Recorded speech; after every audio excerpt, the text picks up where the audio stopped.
emotion expressed by our body with the help of brain. Brain हा mediator आहे mind आणि body मधला.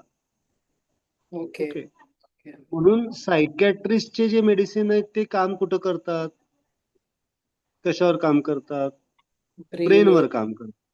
पण असं घडलंय का की सायकॅट्रिस्टचे मेडिसिन खाऊन कुणाची वृत्ती बदललेली आहे?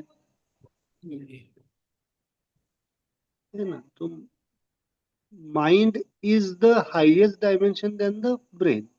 हे डिफरन्सेस आहेतच ना, आपल्याला ते समजून घेऊन त्याच्यावर काम केलं पाहिजे.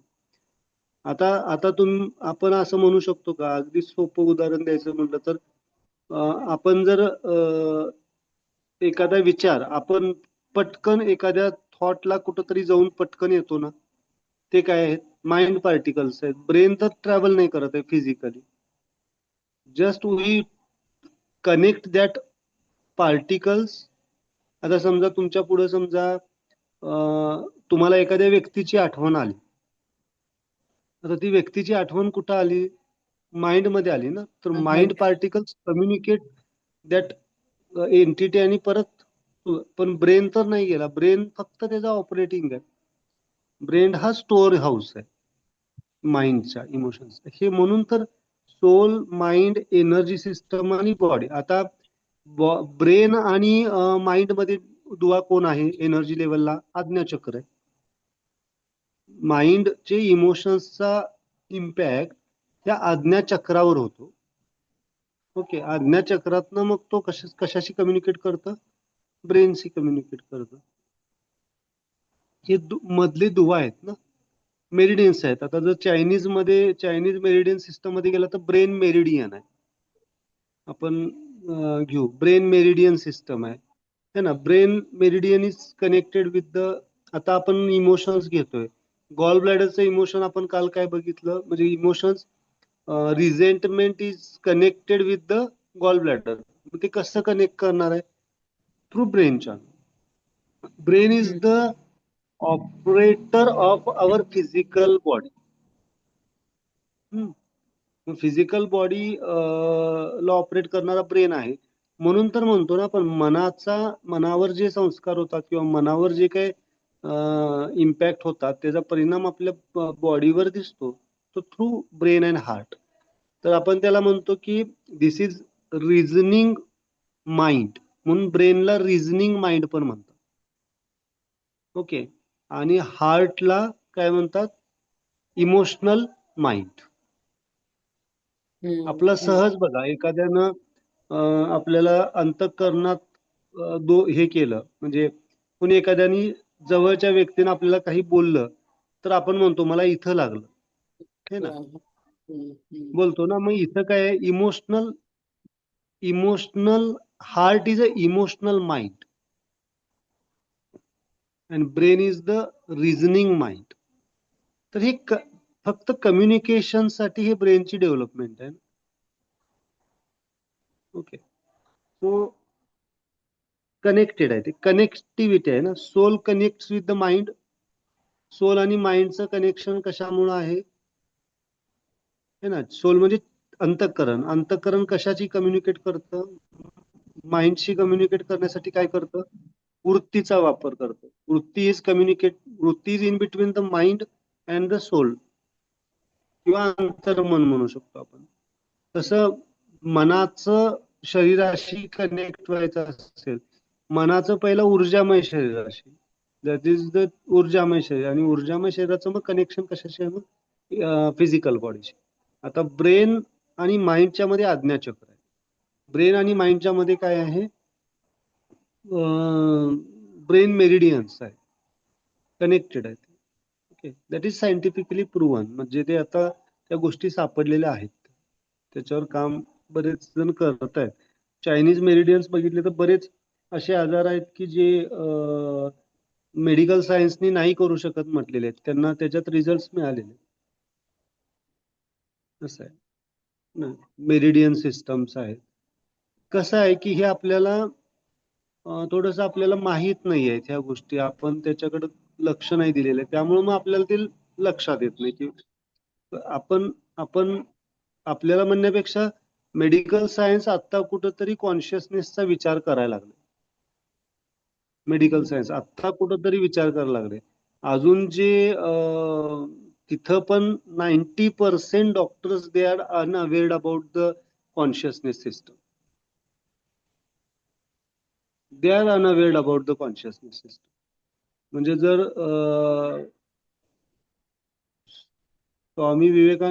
स्वामी स्वरूपानंद म्हणून आहेत. मला मी पाठवीन तुम्हाला. तर त्या माहिती आहे. बऱ्याच ओके. लेवलला ते अटेंड करतायत, असतात त्यांचे वर्क सेमिनार्स असतात. न्यूरोलॉजिस्ट, न्यूरो सायंटिस्ट, डॉक्टर्स मधले म्हणजे अगदी जे एकदम हायएस्ट डायमेन्शनचे न्यूरोलॉजिस्ट आहेत ते आता कुठंतरी कॉन्शियसनेसला कन्सिडर करतायत. म्हणजे आपल्या जवळच्या डॉक्टरांना जर हा कन्सेप्ट सांगायला गेलं तर ते नाही, ते ऍक्सेप्टच नाहीत करत या गोष्टी.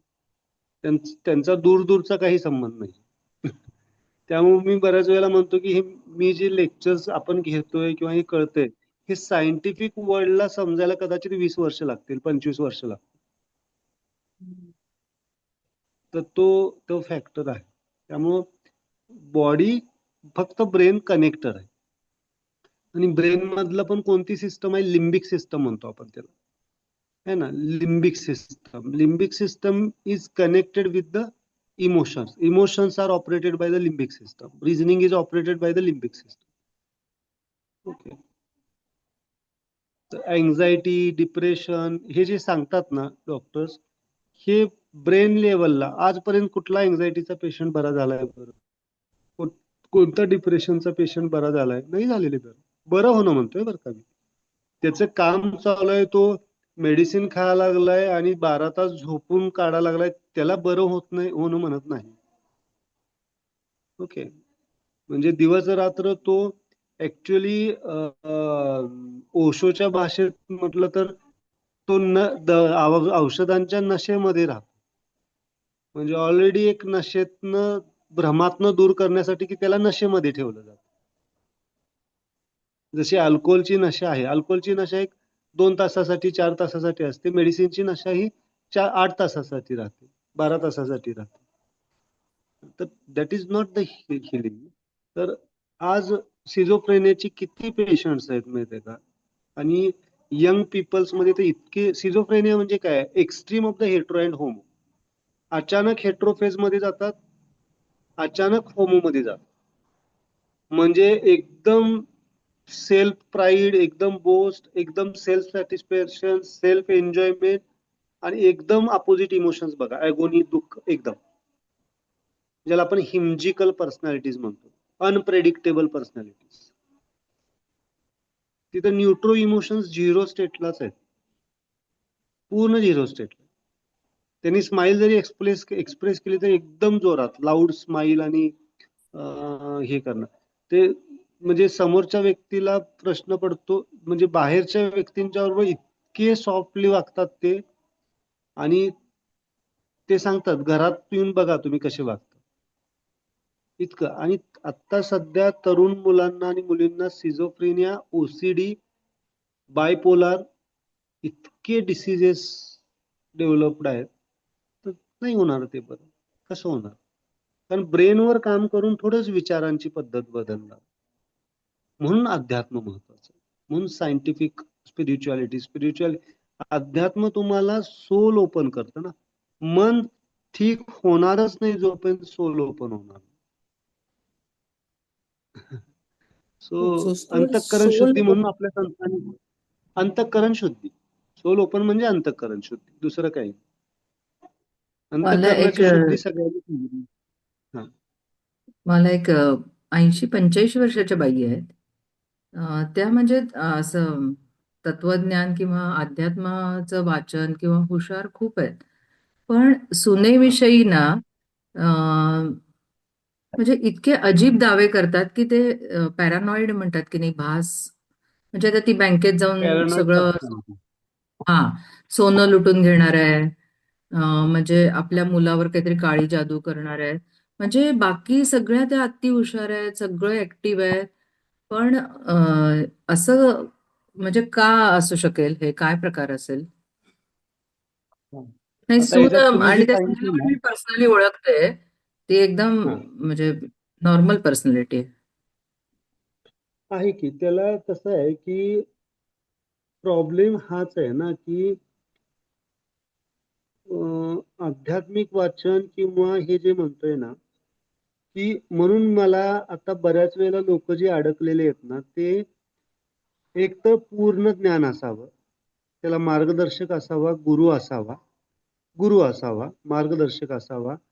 नसेल तर आता मार्गदर्शन करणारा पण, हे बघा, मला जर कोणी विचारलं तर तुमचा आपण एनर्जीच्या वेळेला बघू ब्लॅक मॅजिक मध्ये विश्वास आहे का विचारलं तर मी म्हणेन मी केसेस बघतोय, त्यांना काही उपचार शिकवले, ते बरे होत आहेत, तर मानायचं का नाही मानायचं?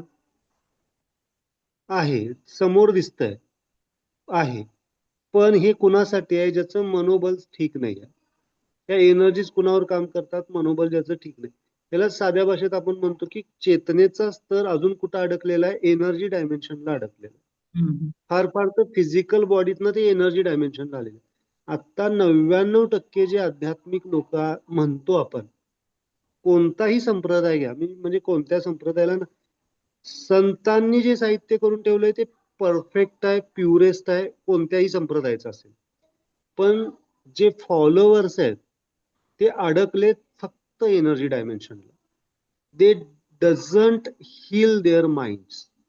है ना, खूप कमी लोक आहेत ज्यांनी मनावर काम केलेलं आहे आणि अंतःकरण शुद्धीवर काम केलेलं आहे. खूप कमी लोक आहेत. ज्या वेळेला मन आणि अंतःकरण जोपर्यंत, आणि हे कुणी करू शकतं, गुरु सुद्धा तुम्हाला फक्त मार्ग दाखवू शकतो, तुम्हाला एका लेवल पर्यंत गाईड करू होत शकतो, आहे, तिथनं कारण त्या पुढं व्यक्तीचे आध्यात्मिक गुरु आहे, सगळं आहे.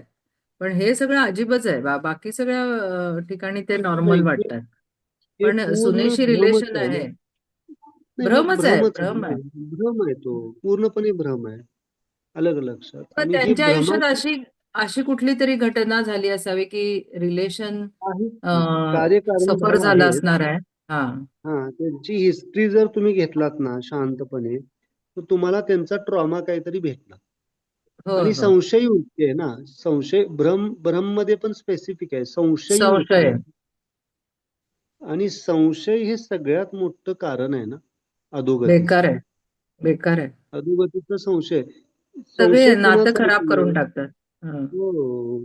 आता सध्या तेच आहे ना, की आता आपण म्हणून तर आपण, मी प्रत्येक वेळेला म्हणतो की रिलेशन्स हे मेजर कॉज आहे बरोबर. सगळ्या सफरिंग. रिलेशन्स ज्या त्या ठिकाणी जे ते रिलेशन्स तुमचे मेंटेन असणं गरजेचं आहे. मेंटेन मेंटेन म्हणजे, पेक्षा म्हणजे काय म्हणतात त्याला, न्यूट्रल भाव मध्ये, म्हणजे हा, एखाद्या व्यक्तीला आपण बदलू शकत नसेल तर त्याचा जेवढा रोल आहे तेवढा आपण रोल प्ले करणं आणि तिथून बाजूला पडणं. ओके, हा रोल आपल्याला जो रोल आहे, अगदी आपण आपल्याला त्या गोष्टीचा, म्हणून मी आता एक लिहून ठेवा, जर एखादा तुमचं अस्तित्वच नष्ट होणार असेल तर ते रिलेशन, तुम्ही त्या रिलेशन मधनं बाजूला पडणं सुद्धा तुमच्यासाठी योग्य. एखादं तुमचं अस्तित्वच, तुमचं एक्झिस्टन्सच तिथं हे, पण तोपर्यंत तुम्हाला ते रिलेशन एखादं आहे ते बॅलन्स करण्याचा प्रयत्न हा केला पाहिजे, कारण कार्मिक पॅटर्न नुसार त्या गोष्टी आलेल्या आहेत. तर हे सगळं आहे की नाही, म्हणजे मी तुम्हाला सांगू का, आता विषय तुम्ही काढलाय म्हणून सांगतो. आध्यात्मिक लोक जास्त आध्यात्मिक म्हणतायत ना, अध्यात्माच्या मार्गावर आहेत, त्यांना व्यवस्थित प्रॉपर गायडन्स जर नाही मिळाला तर भरकटण्याचे चान्सेस जास्त असतात. हा. एक वेळ अज्ञान किंवा कोणतं तरी, परवडलं, तुम्ही म्हणता ते अज्ञान ट्रॉमा त्यांच्या मनावर आहे आणि त्यामधून आहे, ते संशय आहे तो. संशय आहे तो, संशय. आणि मग नुसतं वाचन करून होणारच नाहीये ना, नुसतं अभ्यास करून होणार नाहीये, तर म्हणजे त्याचं बाकी सतत जगासाठी ती चिंतन व्यक्ती फार पाहिजे. चांगली आहे हो, असं मला म्हणायचं तेच. पण काही आहे की रिलेशन मध्ये हे त्याला त्याला बऱ्याच पॅथॉलॉजीज आहेत, त्या पॅरानॉर्मिक आहेत, सिझोफ्रेनिक आहेत. आणि ते रिलेशन, आणि आपल्याकडे त्यासाठी म्हणजे तुम्ही त्यांना सुनेचं रिलेशनची मुद्रा देऊ शकता त्यांना सिम्पटम्ससाठी, पण त्यांना त्या गोष्टी सांगून नाही द्यायच्या की हे सुनेसाठी देतोय म्हणून.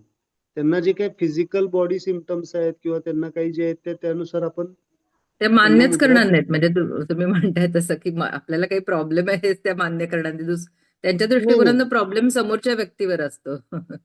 नाही, त्यांना त्यांना ह्या गोष्टीत अशा लोकांना तुम्ही सायकोलॉजिकली जायचंच नसतं. त्यांना फिजिकल बॉडी सिमटम्स काय आहेत का, है ना, काही ना काही तर माणूस म्हणलं आता एवढा त्यांना मानसिक लेवलला त्रास होत असेल तर त्यांना फिजिकली काही ना काही तर भेटलं असणारच आहे. तर त्यासाठी म्हणून त्या क्रिया द्यायच्या त्यांना, असं करायचं. आणि मग त्यांचा चेतनेचा स्तर आपोआपच बरा होतो, त्यांचं फिजिकल सिमटम्स पण जातात आणि मग त्यांची मेंटल स्थिती पण मेंटेन व्हायला चालू होते. आणि हे सफरिंग जेवढं ते त्यांच्या दुसऱ्या लोकांना त्यांना होतो ना, त्याच्या 10 पट त्यांना स्वतःला त्रास होत असतो. फक्त होणार की त्यांना सर. कळत नाही, हा, पण कळत नाही की बरोबर आहे. त्यांना मला त्रास होतोय असं आहे. नाही नाही, ते म्हणतात की मला उलट ह्या व्यक्तीमुळे त्रास होतो, पण तो त्यांच्या मनाचा खेळ आहे हे ते जाणून घेत नाहीत ना. हा, नाही, आहेत, बरेच आहेत रिलेशन, हजबंड वाईफ रिलेशन्स मध्ये आहेत, बरेच बरेच बरेच मी आता बऱ्याच केसेस बघतोय ना, बरेच लोक आहेत संशय वृत्ती आणि त्या गोष्टी आहेत. ठीक? म्हणूनच मन फार महत्वाची गोष्ट आहे. नाही पण सर असं आहे ना की संशयी वृत्ती नसली आणि मेजर काही इश्यूज नसले तरी सुद्धा छोट्या छोट्या कारणांवरनं जेव्हा संवाद घडत नाहीत किंवा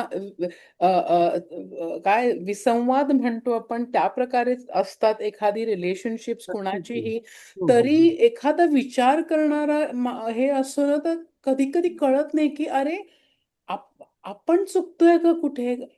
कळत असतं की नाही आपण नाही चुकत आहोत, पण मग हे इतकं सरळ साधं आहे तर ते दुसऱ्याला का कळत नाही.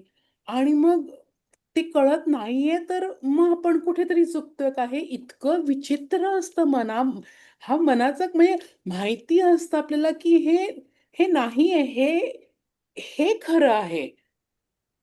आणि म्हणजे इतकी साधी गोष्ट कसं काय म्हणजे की जगासाठी हे खरं असतं की हे वागणं बरोबर आहे आणि हे वागणं चुकीचं आहे. हे जगासाठी बरोबर असतं आणि तसंच त्या माणसासाठी बरोबर असतं. पण त्याच्या बरोबर दुसरा माणूस असतो, तो त्याच्या विरुद्ध वागत असतो. आणि त्या कसं ते एक्सप्लेन करायचं की अरे मग हे हा, लक्षात एक्सेप्शन. आलं. हां. लोक आज ह्याच्यात साधा प्रश्न असा आहे की लोक असे का वागतात. अशी नुसते वागत नाहीत, तर त्यांना असं वाटतं की बिग डील. आणि नाही, मग कारण तेच आहे हं. ना. आणि मग कारण ज्याला ते पटत नसतं त्याला वाटतं की अरे माझं काही काहीतरी चुकतंय का? तर हे असं कसं हा, म्हणजे हे मनाची हे द्विधा बघा हे परिस्थिती. बघा ह्याच्यात सिम्पल कॉन्शियसनेस दोन प्रकारचे आहेत. ज्याला माझं काय चुकतंय चुकतंय का हा प्रश्न पडतो किंवा तो सेल्फ अनालिसिस करतो, तो थोडासा वरच्या कॉन्शियसनेसला आहे. आणि ज्याला वाटतं की माझंच काही चुकतच नाही आणि हे असं नाही आहे, तो लोअर कॉन्शियस. म्हणून तरी कॉन्शियसनेसचा मॅटर आहे ना, कोण बॉडी लेवललाच आहे. आता तुम्ही मला सांगा, एखादा प्राणी आहे, एखादा बैल आहे आणि त्या बैलापासून तुम्ही समोरून क्रॉस होताय तर ते शिंग मारणार ना तुम्हाला. म्हणजे त्याच्याकडनं आपण म्हणू शकतो का की ते नाही नाही ते नाही मारणार, ते प्रेमच करेल, मला कुरवाळेल, असं म्हणू शकतो का. ते मारणार. ती वृत्ती आहे तिची. सांगण्याचा मुद्दा काय आहे की प्राणी, त्यालाच ज्ञानेश्वर माऊली म्हणतात, अर्थी अर्थार्थी ज्ञानी आणि जिज्ञासू आणि ज्ञानी. ह्याच्या खाली जे आहेत ते प्राणी, 99% लोक प्राणी कॉन्शियसनेसलाच आहेत ना अजून. 99% लोक म्हणतोय मी, 99%. आपण पण कुठंतरी त्या प्राणी कॉन्शियसनेस मधनं आता थोडेसे बॉडी कॉन्शियसनेसला आलोय. मग बॉडी कॉन्शियसनेस मधनं एनर्जी कॉन्शियसनेसला येणार, मग माइंड वर येणार, मग सोल कॉन्शियसनेस. 99% मला सांगा की प्राणी आणि मनुष्यामध्ये फरक काय आहे. प्राणी पण काय करतायत, खातायत, पितायत, झोपतायत, रिप्रोड्यूस करतायत, स्पेसिस डेव्हलप करतायत. माणूस काय करायला लागलाय. जास्त खायला लागलाय, जास्त प्यायला लागलाय, सगळं जास्त नाही, हवंय. तेच करत सगळ्यात महत्वाचं त्याचं प्राण्यांचं एक म्हणजे सांगण्याचा मुद्दा काय आहे, प्राण्यांचं फक्त बॉडी हंगर आहे, प्राण्यांचं पोट भरलं तर ते खात नाहीत, पण माणूस पोटच नाही भरत. साधं हे जर घ्या तुम्ही, मी थोडस तुम्हाला कदाचित हे सगळ्यांनाच थोडस वेगळं वाटेल, पण मला सांगा किती लोक,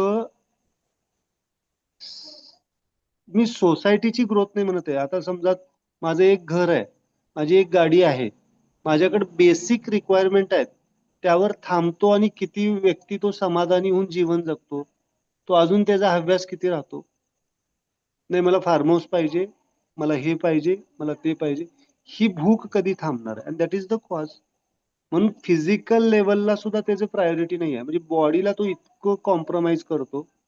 आणि आता मला सांगा, डेव्हलपमेंटच्या विरोधात नाही आहे, smile is not against about the development.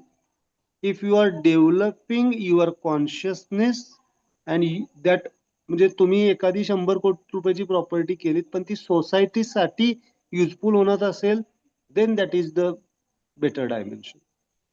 पण सेल्फ ओनली हेट्रो ओरिएंटेड असेल, सेल्फ ओरिएंटेड असेल, तर तो कधीच समाधानी नाही. Satisfaction emotion is very important.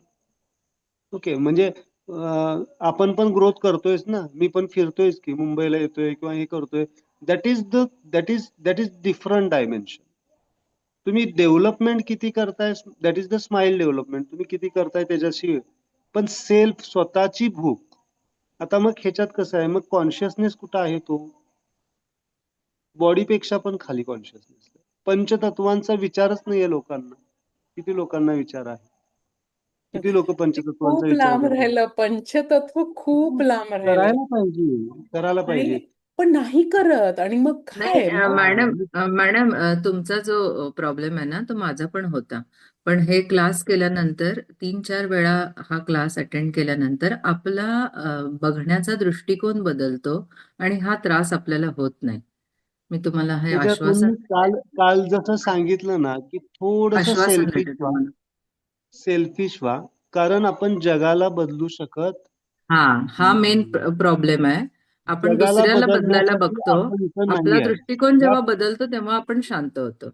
ह्या प्लॅनेटवर आपण जगाला बदलण्यासाठी नाही आहे, ह्या प्लॅनेटवर फक्त आपल्याला अपग्रेड आपल्याला करण्यासाठी. बदलायचं आहे. आणि तुम्हाला सांगू काय, आपल्याला दुसरी जगातली दुसरी कोण लोक देत नाहीत त्रास, किंवा त्यांचा त्रास होत नाही, आपल्या आपलं जवळच्या मनच लोकांचाच होतो. किंवा आपलं मन पण त्याच्यात म्हणजे आपलं मन, दृष्टिकोन बरोबर म्हणा. मॅडम म्हणतात, ते मनच आपलं इतकं, म्हणजे आपल्यालाच कळत नाही की असं काय होतंय. नाही, त्याला काय करायचं, की त्याला साधं सोपं आहे, की मी कधी कधी म्हणतो की इथं जरासं आपण बोस्ट फील करायचं, आपण थोडीशी इतरांच्या पेक्षा जरा हायर कॉन्शियसनेसला राहू, असं समजायचं आपण. म्हणजे आपल्याला मग त्रास नाही होत. ते चुकीचं असेल तर मग अजूनही वाटतं की नाही होत, चुकीचं नाही, मी नाही सांगितलं की होत आपल्याला. त्रास. आणि हे नाही, रिटर्न आपल्याला मी चांगले तुम्हाला मिळतातच मॅडम. तुम्ही चांगलं वागत आपल्याला किंवा ज्या कॉन्शियसनेसचं वागता त्याचे रिटर्न्स तुम्हाला शॉर्ट टर्म मध्ये नाही मिळत, लॉंग टर्म मध्ये मिळतील. थँक्यू. तर तर मला सांगायचं आहे की जो स्वतःला, स्वतःच्या चुका बघण्याचा प्रयत्न करतो, तो वर कॉन्शियसनेसला आहे. ज्याला वाटतं की माझी चुकी नाही आहे, किंवा त्याला आपण म्हणतो सेल्फ रिस्पॉन्सिबिलिटी घेत नाही, त्याला हे होतं. आणि आता त्याच्या पुढचा वरचा कॉन्शियसनेस कोणता, दिस इज द युनिव्हर्सल ड्रामा. या ड्रामामध्ये प्रत्येकाला रोल प्ले करायला दिलेला आहे, त्यातला मी माझा रोल प्ले करतोय आणि तो व्यक्ती त्याचा रोल प्ले करतो. तर प्रोफेसरांच्या ट्रायोजिन वर्ल्ड बुक मध्ये last chapter is the universal drama explain केलेला आहे. थोडासा एक वेगळ्या डायमेन्शनला आहे, म्हणून मी जास्त त्याच्याबद्दल बोलत नाही, कारण ते मी बोलायला लागलो तर तुम्ही सगळे मला प्रत्येक शब्दाला अपोज करायला चालू करा, सर असं कसं, सर असं कसं. त्यामुळे मी ते that is the soul dimension, जोपर्यंत सोल डायमेन्शन ओपन होत नाही तोपर्यंत युनिव्हर्सल ड्रामा एक्सप्लेन करू शकत नाही. ओके, कारण प्रोफेसर म्हणतात की this is the opportunity, disease is the opportunity, किंवा तुम्हाला जे त्रास देणारी लोक आहेत ते तुमच्यासाठी देवदूत आहे. तुम्हाला जाग करण्यासाठी, तुम्हाला जागृत करण्यासाठी त्यांना रोल दिला गेलेला आहे, आणि मग तो रोल प्ले करतायत म्हणून आपण जाग होतोय. त्यांनी जर रोल प्ले बरोबर केला नसता तर आपण पण त्याच कॉन्शियसनेसला असतो. अगदी बरोबर. बरोबर आहे. आलं का लक्षात? बघा, विचार करून बघा ह्याच्यावर मी सतत चिंतन करत असतो. त्यांना जर रोल दिला नसता तर तुम्ही कुठं असता? हा क्लास थोडाच अटेंड केला असता. आता नसतं तुम्ही ते. कुठं मस्तपैकी चौपाटीवर वडापाव खा, कुठं हे खा, किंवा अजून काहीतरी लाफिंग. आता कुठलं शो चालू असतात आता? कुठले कुठले शो आहेत मला आता आता आठवत नाही. क्रिकेट मॅच चालू आहे सर, आता भारत आणि cricket south match Africa. Cricket match एक वेळ मी म्हणेन ठीक आहे. त्यातून काहीतरी तुम्हाला हे म्हणजे लाफिंग क्लब तुम्ही एंटरटेन करत असतात मनाला. Entertainment is nothing but the नशा. एक नशा येतो, ती जागृता नाही आहे. मला ह्या गोष्टींचा त्रास होतो. बघा, मी क्रिकेटच्या विरोधात नाही आहे, मी एंटरटेनमेंटच्या विरोधात नाही आहे. एंटरटेनमेंट साठी कोणतं इमोशन पाहिजे? Perfect enjoyment. एन्जॉयमेंट असली पाहिजे. एंटरटेनमेंट कशासाठी बघतो बघा बरं आपण? मला ह्या गोष्टींचा त्रास होतो म्हणून मी मन डायव्हर्ट करतोय त्याच्यासाठी. I am diverting my mind. Divertification साठी एंटरटेनमेंट नसलं पाहिजे. खरंच तुम्ही एन्जॉय केला पाहिजे.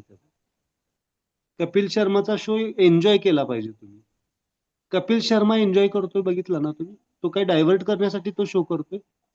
म्हणजे तुम्ही शो बघत असताना तुम्ही कपिल शर्माची जी एन्जॉयमेंट आहे ती अनुभवता आली पाहिजे. Then that is the smile enjoyment. आपण काय करतो? नाही नाही, अरे मला हा विचार त्रास देतो म्हणून हे. इट्स ओके, ते पण चांगलं आहे. म्हणजे कुठंतरी नर्वस होऊन डिप्रेस होऊन बसण्यापेक्षा it's okay, but that is not the solution. Okay. आता बरेच जण म्युझिक अप्लाय करतात, म्युझिक अप्लाय करून मेडिटेशन करतात. Music therapy. ते डायव्हर्सिफिकेशन ऑफ द माइंड आहे.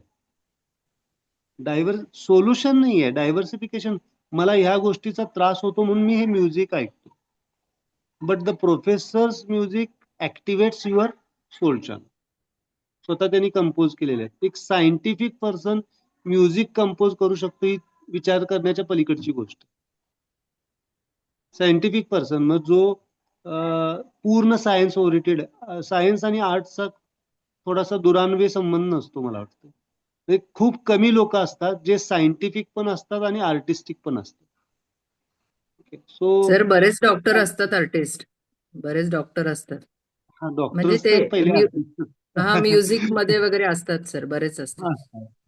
डॉक्टर्स असतात आर्टिस्ट, कारण त्यांना काय झालेलं असतं, तो इतका कंटाळा आलेला असतो अभ्यास करून करून काहीतरी पाहिजे असतं. That is also the diversification of the mind. Diversification of. Okay, simple ह्याच्यात मला सांगायचं आहे की कॉन्शियस एक लिहून ठेवा तिथं मोठ्या अक्षरात. जोपर्यंत चेतनेचा स्तर विकसित होत नाही त्या व्यक्तीचा, तोपर्यंत आपण त्याच्यात काही बदल करू शकत नाही. आणि त्याला जर बदलण्याचा प्रयत्न केला तर आपण त्याच्याबरोबर खड्ड्यात पडण्यासारखं आहे. तर let it happen naturally. Okay, साधं ह्याच्यामध्ये लॉजिक काय आहे सांगतो तुम्हाला. प्रकृतीनं त्या व्यक्तीला एक उदाहरण घ्या. जी व्यक्ती आपण असं वाटतं की ती व्यक्ती बदलावी, त्याच्या जीवनात बदल व्हावा. आपल्याला त्याचं दुःख दिसतंय, अरे माझ्यापेक्षा हा जास्त दुःखी आहे, पण त्याला दुःखाची जाणीवच नाहीये ना. दुःखाची जाणीव नाहीये आणि त्याला दुःखाची जाणीव करून देण्यासाठी प्रकृतीने वेगळे प्लॅनिंग केलेले आहेत ना. मग त्या प्रकृतीच्या प्लॅनिंग मध्ये तुम्ही का अडकताय?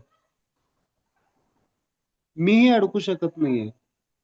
प्रकृतीच्या प्लॅनिंग मध्ये गुरु सुद्धा, तुम्ही विचारा, कोणत्याही गुरुला विचारा, प्रकृतीच्या नियमांमध्ये तुम्ही बदल करणार काय? ते म्हणतात नाही नाही नाही, ते भोग तुम्हाला भोगावे लागणार. तिथे शब्द भोग वापरला जातो. प्रकृतीच्या नियमांमध्ये एवढं करू शकतो, जर तुम्ही साधना केला, ह्या गोष्टी केल्या तर त्याची तीव्रता कमी होईल. तीव्रता 100% आपण 99% तीव्रता कमी करू शकतो. 99% पर्यंत कमी करू शकतो. 1% तरी भोगावंच लागणार. पर्याय नाही आहे. Okay, that is the thing. आणि हे सगळे मॉडर्न सायन्स सुद्धा मान्य करतं ना. है ना. डॉक्टरना विचारलं तुम्ही आजार कधी बरा होणार?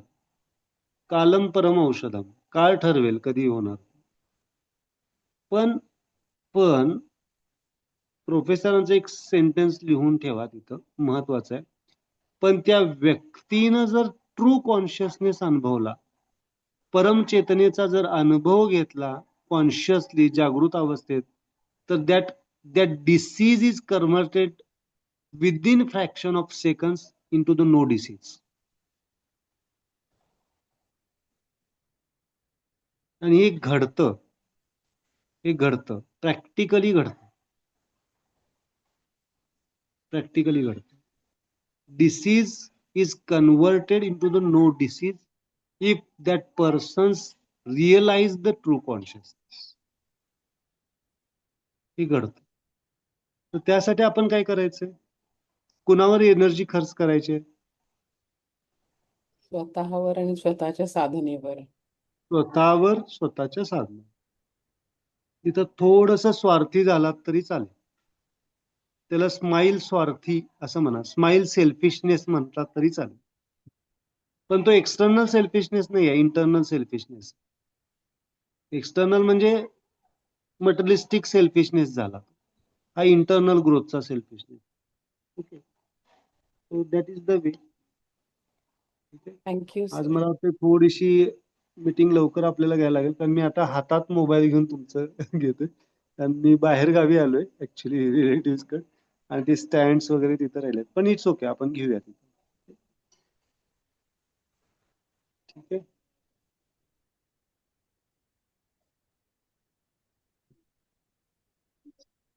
बाकी एनी डाऊट इन दिस? त्यामुळे कॉन्शियसनेस अपग्रेड करा, स्वतःवर काम करा. एक लक्षात घ्या, ह्या टॉपिकला कम्प्लीट करतो म्हणजे तुमच्या परत त्या गोष्टी डाऊट राहणार नाही. सूर्य कुणासाठी उगतो? सूर्य पंचतत्व कुणासाठी प्रवाहित आहे? जीवनचक्रासाठी. म्हणजे ते आहेत. जीवनचक्रासाठी. पण जीव म्हणजे कुणासाठी? स्वतःसाठी का इतरांच्यासाठी? माझा प्रश्न असा आहे.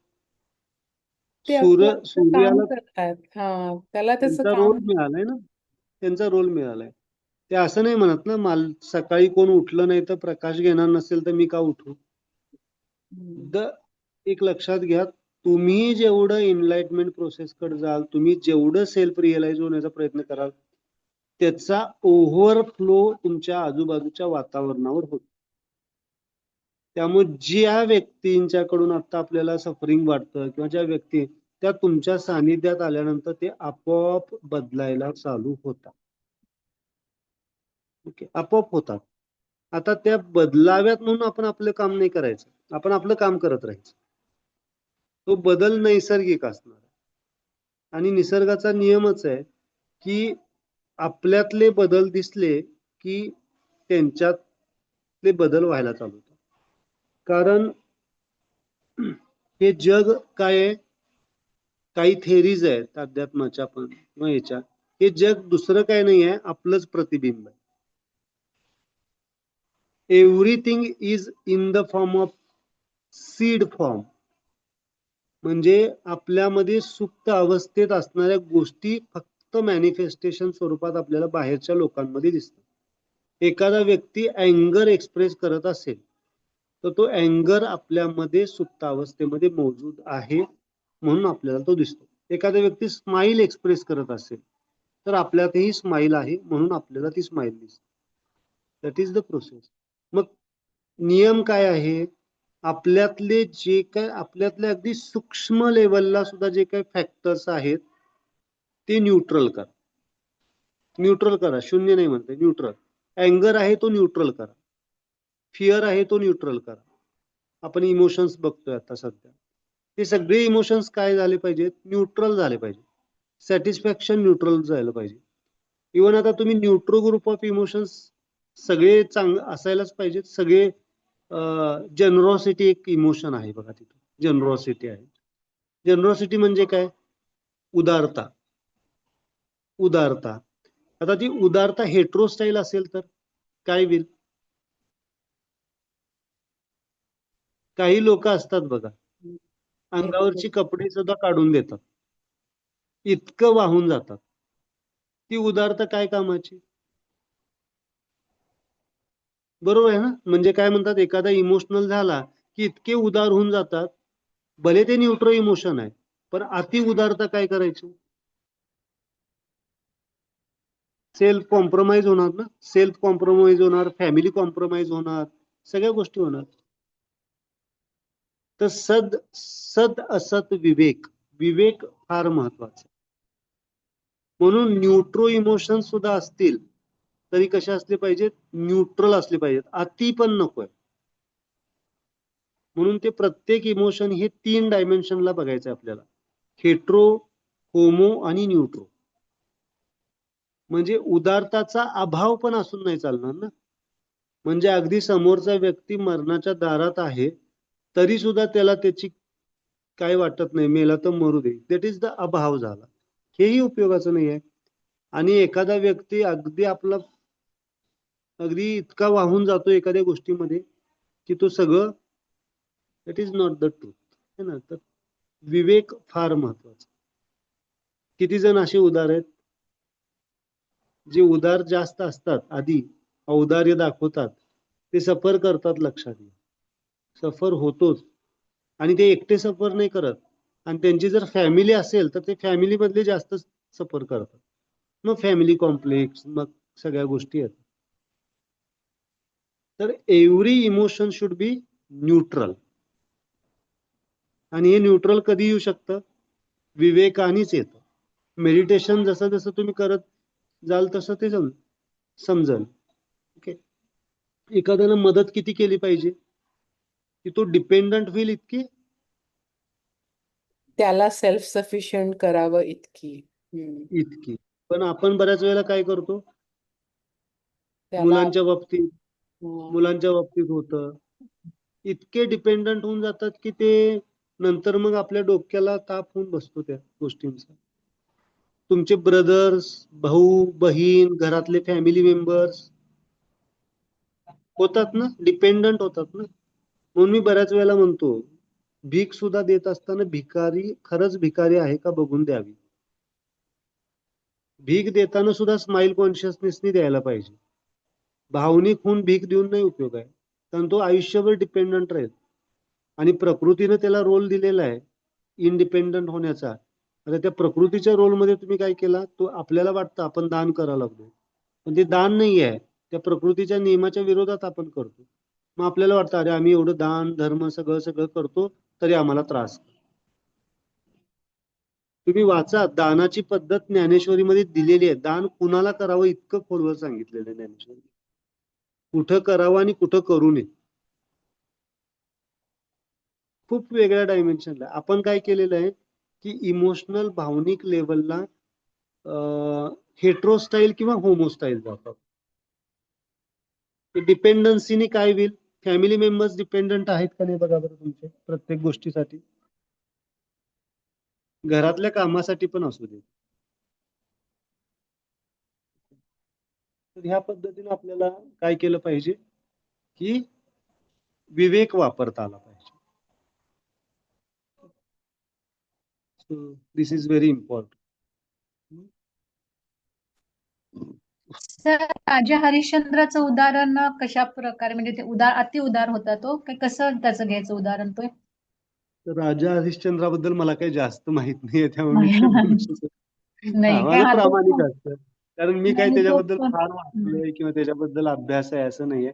हे बघा, परत काय आहे, हे सगळे मायथॉलॉजिकल गोष्टीमध्ये आपण जास्त न जाण्यापेक्षा प्रॅक्टिकल, म्हणून मी तुम्हाला ग्रंथ पण कोणते सांगितलेत वाचायला,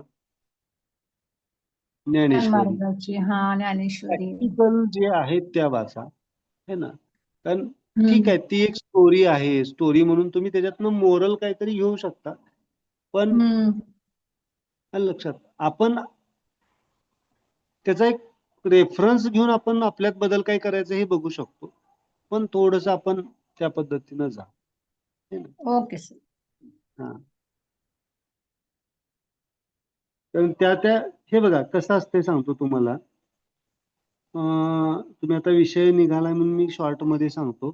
कोणताही ग्रंथ, कोणाचंही चरित्र, महात्मा गांधींचं चरित्र वाचायचं आणि महात्मा गांधींना आता आता एक साधारणतः मी ह्याच्याबद्दल बोलू इच्छितो म्हणून मी बोलतोय. सावरकर असतील, महात्मा गांधी असतील, भगतसिंग असतील, आता तुम्ही सोशल मीडियावर बघताय, म्हणजे त्यांचे बऱ्याच जणांचे अपमान केले जातात, हे केले जातात, कुठलाही कोणताही असू दे. हे बघा, प्रत्येक व्यक्ती असं म्हणू शकत नाही की सगळ्याच डायमेन्शनला परफेक्ट असेल का? नाही ना. नाही. त्याचे प्लस मायनस काहीतरी असणार आहे. आणि सगळ्यात महत्वाचं आपण काय घ्यायचं असतं त्यातनं, एखाद्याचं चरित्र वाचतो किंवा तुम्ही वाचता, तर आपल्यासाठी आपल्यात बदल करण्यासाठी त्याच्यातलं काय आहे ते महत्वाचं आहे, तेवढं घ्यायचं आहे. बाकीचं सोडून दिलं पाहिजे. हे की नाही? हो. त्या परिस्थितीमध्ये त्या परिस्थितीमध्ये त्या लोकांनी जे अनुभवलंय आणि समोर ऑडियन्स काय आहे त्यानुसार ते वागलेले आहेत, त्यामुळे त्यांना रिस्पेक्ट देणं गरजेचं आहे. आता माझेच क्लास घ्या, तुमच्या कॉन्शियसनेसवर माझं शिकवणं बदलत असतं प्रत्येक वेळेला. मागचे सगळे व्हिडिओ जर बघितला तर तुम्हाला सगळं डिफरंट जाणवेल. मला बरेच जण म्हणतात, सर सिलेबस तयार करा आणि हे करा. होऊच शकत नाही सिलेबस. फक्त एक फॉर्मॅट येऊ शकतो काय काय शिकवायचं, पण त्याच फॉर्मॅटमध्ये शिकवायचं म्हटलं तर मग ते शाळेत शिकवल्यासारखं होईल. मग ते काय होईल? परीक्षासाठी होईल. परीक्षासाठी नाहीये ना. तुम्हाला काय पाहिजे ते महत्वाचं. तर तुम्ही काय करा की कोणाचंही चरित्र किंवा कोणतीही गोष्ट वाचत असेल तर त्या वेळेला त्या लोकांनी ते सांगितलेलं आहे. ओके. तुकाराम महाराजांनी जे काही सांगितलं ते त्यांच्या समोर कोण होते त्यांच्यासाठी सांगितलं. तो काळ बदलत जातो ना. तो काळ बदलत जातो. कदाचित आत्ताचं जे लेक्चर्स आहेत ते 200 वर्षांनी तुम्हाला लागू नाही पडणार. बुद्धाचं तत्व त्यावेळेला लागू पडलं, आता लागू पडेलच असं नाहीये. आत्ताचा घटना, संतांचं काय असतं माहितीये का तुम्हाला? संत काय असतात? संतांची खरी व्याख्या काय माहितीये का? समोरचे काय प्रॉब्लेम्स आहेत, त्या प्रॉब्लेम्सचं वास्तविक प्रॉब्लेम्स काय आहेत, त्या वास्तविक प्रॉब्लेम्सचा अभ्यास करणं आणि त्याच्यावर सोल्युशन्स देणं. त्याला संतत्वांचा हा गुण आहे संतांचा. मागे आपण कपडे तशी वापरत होतो म्हणून आता तीच कपडे घालून बसली पाहिजेत असं काही नाही. त्याला अवडंबर म्हणतात सगळे संत. म्हणजे बाह्य आचरण उपयोगाचं नाही ना, आंतरिक आचरण महत्वाचं. तर थोडस त्या पद्धतीने वाचन करा आणि एक्झॅक्टली प्रत्येक गोष्ट, म्हणून मी शिकवतोय तुम्हाला काय, मी मुद्रा फक्त शिकवायला लागलोय काय तुम्हाला की मुद्रा करा आणि बसा असं नाही. तुम्हाला मी मॅक्झिमम कॉन्शियस डेव्हलपमेंटवर काम शिकवतो. तुमच्या चेतनेचा विकास व्हायला पाहिजे, तुम्ही तुमच्यात डेव्हलपमेंट व्हायला पाहिजे. That is the main purpose. मुद्रा माध्यम आहे, मंत्रा माध्यम आहे. हे माध्यम वापरून तुम्ही पटकन त्याच्याशी कनेक्ट होऊ शकता. That is the main thing. Okay. ठीक आहे. तर त्यामुळं अनेक प्रश्न विचारू. मगाशी तुम्ही म्हणालात ना की चेतनेचा स्तर आपण वाढवल्यानंतर आपल्या क्षेत्रात येणारी लोक सुधारतात आणि आपल्यामध्ये पण सुधारणा होते किंवा आपल्याला जो त्रास होणार आहे तो कमी होतो. मग कसं होते सर, आता तुम्ही सांगितलं आता क्लास मी जॉईन करायला लागले किंवा आम्ही काहीतरी मोटिवेशनल वगैरे ऐकलो, तर ती मानाची जी एक लेवल असते ना ती नेहमी अशी छान राहते की हा समोरचा माणूस जे द्यायला ते घ्यायचं नाही, निग्लेक्ट करणं, म्हणजे एक न्यूट्रल राहायचा आम्ही प्रयत्न करतो काय सर. पण कसं होतं माहितीये काय, थोडं जरा इकडं तिकडं काय असं म्हणजे जरा व्यक्तीच्या संपर्कात गेलं किंवा निगेटिव्हिटी असेल किंवा आजूबाजूचं जे वातावरण वगैरे असतं, लोक असतात, त्यांच्या वर्तनाचा जेव्हा परिणाम होतो तेव्हा ऑटोमॅटिक काय होतं सर, तो आमचा चेतनेचा स्तर आमच्या न कळतपणे ना सर लपूनच जातो सर. आणि मग कसं वाटतंय, अरे च्या आम्ही त्यांच्या बरोबर सारखंच व्हायले, आणि हे घडून गेल्यानंतर लक्षात येते सर. मग त्याच्यासाठी आमचा चेतनेचा स्तर सतत असा जागृत राहायला पाहिजे. लक्षात आला प्रश्न. त्याच्यासाठी ध्यान मॅक्झिमम व्हायला पाहिजे. ही डिपेंडन्सी व्हायला लागली ना. माझ्या सानिध्यात असल्यानंतर तुम्ही बरे होणार आणि मी नसेल तर ते बरं होणार नाही. हे डिपेंडन्सी आहे. आपल्याला डिपेंडंट नाही व्हायचं आहे, इंडिपेंडंट व्हायचं आहे. त्यासाठी माधवीजींनी आता सांगितलं ना की तुम्ही रिपीटेडली ज्यावेळेला या गोष्टी कराल, समजल, त्याला आपोआप तुमच्यात तो बदल होईल. त्याच्यासाठी सतत तुम्ही त्याच्यावर अभ्यास करणं महत्वाचं आहे. अभ्यास फार महत्वाचा आहे. अभ्यास केला पाहिजे. आता हा म्हणजे बघा, तुमच्या चेतनेचा स्तर स्ट्रॉंग आहे काय, तर दुसऱ्या व्यक्तींचा चेतनेचा स्तर स्ट्रॉंग आहे? तामसिक माझ्या हम्म स्ट्रॉंग कुणाचे आहेत? आपण जर त्यांच्या चेतनेत जाऊन बदलत असेल, नाही नाही नाही नाही. त्यांचा त्यांचा मग आहे आहे. मग. हा मग आपल्या आपल्या सानिध्यात आल्यानंतर लोक बदलली पाहिजेत, आणि हे सगळ्यात पहिला हा डोक्यातनं काढा. मी म्हणून शब्द जपून वापरतो, कारण तुमच्या डोक्यात एकच बसणार सगळ्यांच्या, की मी हे केल्यानंतर ते बदलतील. हा मी हे शब्द वापरत नाहीये. तुम्ही केल्यानंतर तुमच्यात बदल होईल. त्यामुळे पहिला तुमच्यात बदल करण्याचा प्रयत्न करा. त्यांचा बदल होईल नाही होईल हा त्यांचा प्रश्न. ओके. आलं का लक्षात? हा. हा परत परत सांगतोय, तुम्ही परत तेच येत आहे तिथं, की आमच्यामुळं त्यांचा बदल होईल. तुम्हाला कोण अधिकार दिलाय? तुम्हाला बदलायचंच नाहीये तिथं. हम्म तुम्हाला तुमच्यात बदल करायचा आहे. हा कर्म धर्म संयोगानं ते तुमच्या सानिध्यात आलेले आहेत. हम्म हो, त्यासाठी हम्म? आम्हाला अजून जरा वेळ लागेल. अजून आम्ही पहिल्या पण पायरीवर बहुतेक नाही आहोत, हा, म्हणून करा असं की. वेळ वाटत लागू दे असेल. की. वेळेची चिंता करायचीच नाही आपल्याला. हा वेळ वेळेची चिंता नाही करायचं आहे. आणि वेळ पुढचा कोणी बघितलाय? आत्ताचाच वेळ बघायचा फक्त. हम्म पुढचं थोडं आपल्याला माहिती आहे की काय होणार आहे. हो, आता उद्याचा भरोसा नाहीये. क्षणात आपण रिॲक्ट काय करतोय तो विचार करायचा. तर त्यासाठी तुम्हाला मुद्रा दिलीत ना. हो तुमचं हो तुमचं का रिॲक्शन्स येत आहेत? का तुम्ही बदलताय? माइंड बदलते. बदलतंय कोण? माइंड. पकडा ना त्या हम्म वेळेला. हे प्रयोग करून बघा. प्रयोग केल्याशिवाय नाही लक्षात येणार. तुम्हाला असं वाटतं ना, की एखाद्या व्यक्तीच्या सानिध्यात गेल्यानंतर माझ्यात बदल होतो, माझं हे होतं. पकडा माइंड. आज करून हम्म बघा. त्या व्यक्तीबरोबर बोलताना, हे करताना ही माइंड पकडून बघा. माइंडची मुद्रा करा. नाही बदल होणार. हो केल्यानंतर तुमच्या लक्षात येईल. हो हो, एवढं करायला लागले सर. करायला हो पाहिजे. केल्याशिवाय हो नाही हो, होणार ते. ठीक आहे सर, थँक्यू सर. हे बाकी लोक बाकी लोकांचे प्रश्न, दर्शना किंवा प्रेरणा. So can I share something? I don't have a question right now. Good. मला आता आवडतं शेअरिंग म्हटलं की मला आवडतं. आवडतं because म्हणजे you're क्वेश्चन्स listening. बी आवडतात, असं काही नाहीये. पण गुड. Um, आज झालेला किस्सा आहे. I was driving. I was in my car आणि माझ्या पुढे एक टू व्हीलर चालले होते. एक 60च्या वरचे काका असतील. त्यांनी ऍक्टिवा वरती एक छोटी बाळाची सायकल ठेवली होती. थोडासा आवाज मोठ्याने. आता येतं. हा, येतो आवाज, पण थोडासा मोठा. ते मायक्रोफोनचा इश्यू असेल. बेटर आहे आता. हा, ठीक आहे, बोला. तर माझ्या पुढे 60च्या पुढचे काका असतील. त्यांनी हा. ऍक्टिव्हावरती त्यांच्या म्हणजे एक छोटी सायकल ठेवली होती आणि चालले होते. हम्म. तर ते असे एकदम गेले आणि राईटला गेले आणि थांबले ते बसच्या शेजारी. माझ्या माहितीप्रमाणे depending on situation he was not suppose to stop there. ते जाणार होते, ते का थांबले माहित नाही. आणि त्यांच्या मागे मी गेले आणि माझा थोडासा धक्का लागला त्यांना, त्यांच्या मागच्या नंबर प्लेट वरती. मी कारमध्ये, ते टू व्हीलर वरती. मी थांबले तिथे. मला दिसलं की ते स्टँड लावून येणार आहेत तिथे. मी थांबले आणि पळून गेले असते तर माझी चूक असं दिसलं असतं. आणि इट वॉज नथिंग मेजर. पण ते आले, मी काच उघडली आणि ते भडाभडा भांडायला लागले माझ्याशी. आणि मी फक्त त्यांच्याकडे बघतीये शांतपणे, व्हॉट ही सेइंग, असं तसं, तुला ब्रेक नाहीये का, तुम्हाला ब्रेक नाहीये का, ऑल दॅट. आणि he was just talking and talking and talking. आणि मी शांतपणे बघत होते. मला म्हणे माझी नुकसान भरपाई दे. मी ठीक आहे म्हणलं, कदाचित जर खरंच झालं असेल तर पेल मग. म्हणून मी फक्त दार उघडून बघायला गेले. त्या नंबर प्लेटला थोडंसं काहीतरी झालेलं होतं, काही झालेलं नाही.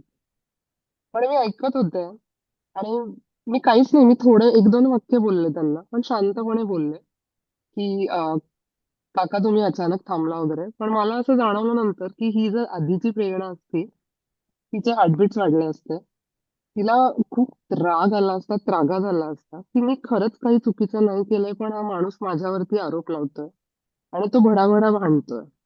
पण मी खूप शांतपणे फक्त असं वाटलं मला त्याच्याकडे बघून, आज ह्याचा भांडायचा मूड आहे, लेट हिम फाईट, भांडूयात त्याला, ठीक आहे, चालतंय.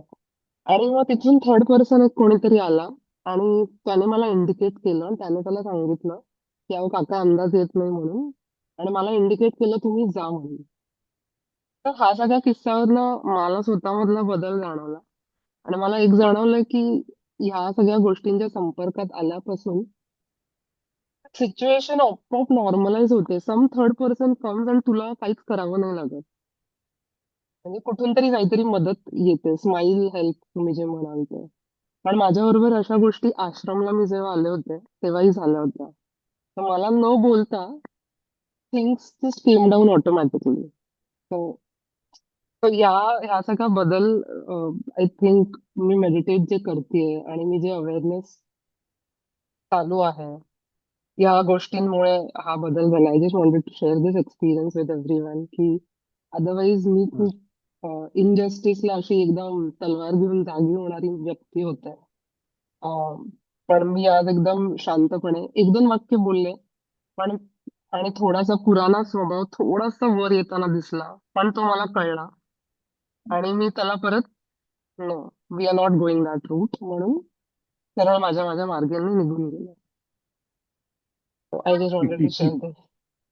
Good. Yes, I am experiencing your face value ना. म्हणजे हे सांगताना पण तुम्ही शांत आहात. तर मी जेदी मला वाटतं 1 वर्षापासून Prerna is join to the smile ना, 1 वर्ष येस, झालं का? एक मागच्या जानेवारीमध्ये मी तर हा हा. तर मला जे तुम्ही प्रत्येक जण पहिल्यांदा जे भेटलेले असतात ते सगळे एक्सप्रेशन माझ्या मेमरीज मध्ये आहेत असे असतात, आणि माझं ऑब्झर्वेशन चालू असतं की तुमच्यात काय बदल होतोय.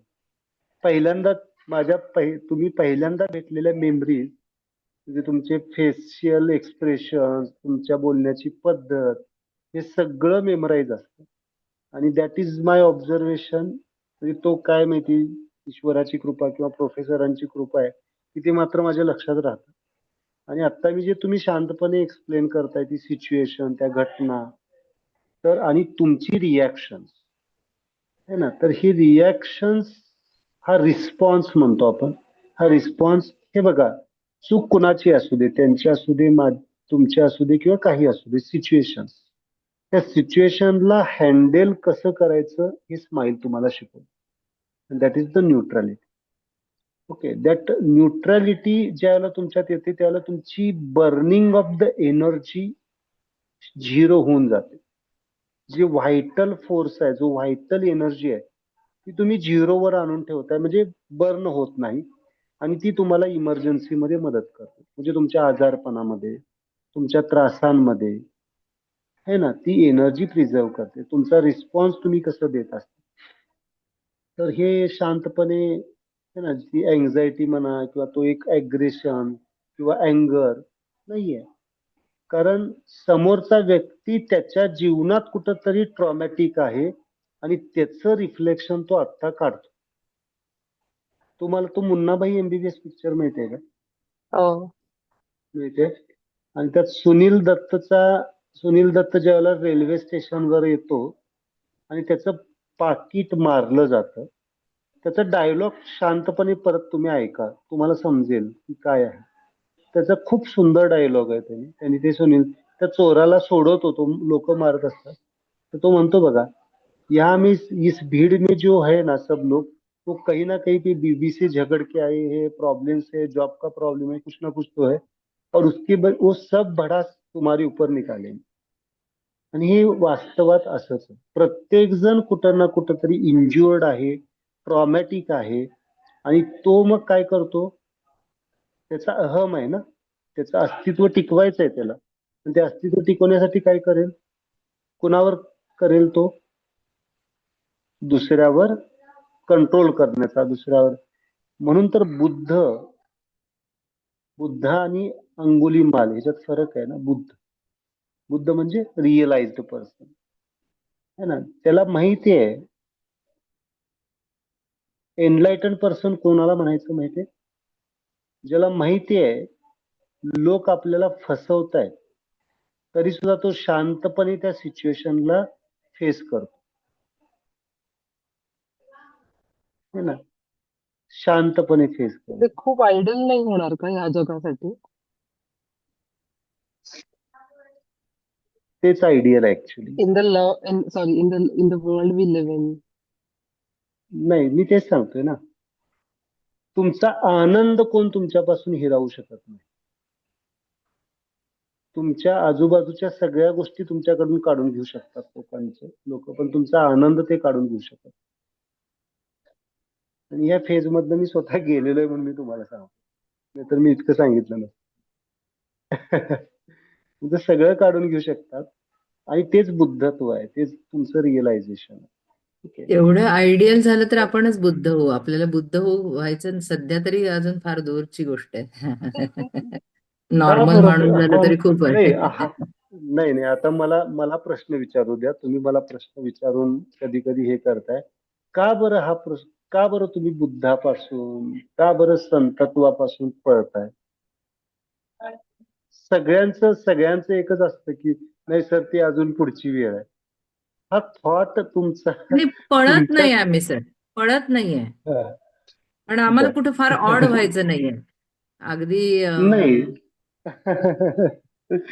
नाही नाही, मी काय सांगतोय, ऑड नाहीच होत त्यांनी, ऑड होत नाही त्यांनी. काय होतं, तुम्ही खऱ्या आनंदाला उपलब्ध होऊन जा. आता जे तुम्हाला थोडंफार जे जरी हे येतात ना, ते सुद्धा यायचे बंद होत. थोडे सुद्धा तुम्हाला, आणि हे बघा तिथं लिहून ठेवा, लिहून ठेवा. जसं आता प्रेरणानं सांगितलं ना, कुठनं ना कुठनं तर मदत येते. एक शब्द लिहून ठेवा. एका लेवल नंतर स्माइल कॉन्शियसनेस नंतर तुम्हाला कुणी त्रास देणार नाही आणि तुम्ही कुणाला त्रास देणार नाही. ही घटना घटायला चालू आहे. एका लेवल नंतर. तोपर्यंत आपण काय करतो, ते बुद्धत्व जे आहे ना, जे मी सांगतोय तुम्हाला, सुप्रीम कॉन्शियसनेस, त्या लेवलला जेव्हा तुम्ही असताय ना, आहातच तुम्ही ऍक्च्युली, सगळेच आहात. फक्त ते रिअलायझेशन नाही आहे, त्याची समज कुठंतरी नाही आहे, आणि ते मन मग तयार नाही आहे ते स्वीकारायला. त्या लेवलला गेल्यानंतर ना, तुम्हाला, मी परत काल पण सांगितलं तुम्हाला, ना टाइम ना स्पेस ना इकॉनॉमिकल, तुम्हाला कुणीही फसवू शकत नाही परमनंटली. त्या लोकांना टेम्पररी वाटतं आम्ही ह्याच्यावर, त्याला आम्ही काय करतोय, मॅनिप्युलेट करतोय. त्या लोकांना तात्पुरतं वाटतं आम्ही ह्याला मॅनिप्युलेट करतोय, पण घेऊ द्या ना त्यांना मजा. तर त्यांना नंतर लक्षात येते की नाही, हे असं नाही आहे, आपण ह्याला मॅनिप्युलेट करू शकत नाही. हे त्यांच्या आपोआप लक्षात येतं, है ना. शेवटी महाभारतात कोण जिंकलं, कृष्ण जिंकला का शकुनी जिंकला? जिंकला म्हणजे कोण जिंकलं, कृष्ण जिंकला का शकुनी अपरिहार्यता जिंकला? जाणवते. कोण जिंकलं असं वाटतच नाही. अपरिहार्यता जाणवते त्याच्यामध्ये. हा, तर कुणीच जिंकत नसतं त्याच्यात. ती एक घटना होती, त्या घटनेमध्ये जे ज्याच्या ज्या वेळेला घडायचं ते घडत. त्यामुळे आत्ता आपण प्रेझेंट मध्ये जगणं फार महत्वाचं. पण तुम्ही आज इमोशन सोडून मला दुसरीकडेच कुठे घेऊन गेला.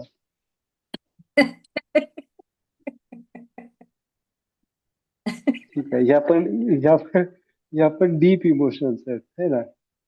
कधी कधी मला असं वाटतं की तुम्ही मला मॅनिप्युलेट करताय असं वाटतं मला. अरे सॉरी सर. ओके, काय हरकत नाहीये. हे बघा कसं आहे, मला काय शिकवायचं याच्यापेक्षा तुम्हाला काय पाहिजे हे फार महत्वाचं सगळ्यांना. कारण हे पण इमोशन्सच आहेत, भावना आहे. सिंपल आहे की एक विनोबा भावेंचा प्रयोग आहे, तुम्हाला सांगतो, बघा जमतो का तो. की आता समजा तुम्हाला एखाद्या व्यक्तीवर राग आला, जसं आता प्रेरणानं सांगितलं की मला राग आला, तर एक दुसरा क्वेश्चन विचारायचं स्वतःलाच. हे अगदी सूक्ष्म लेवलला करावं लागतं. त्यासाठी पहिला मुद्रा मेडिटेशन तुम्हाला करावं लागतील. खरंच मला आता इथे व्यक्त होण्याची गरज आहे का, हा प्रश्न स्वतःला विचारायचा.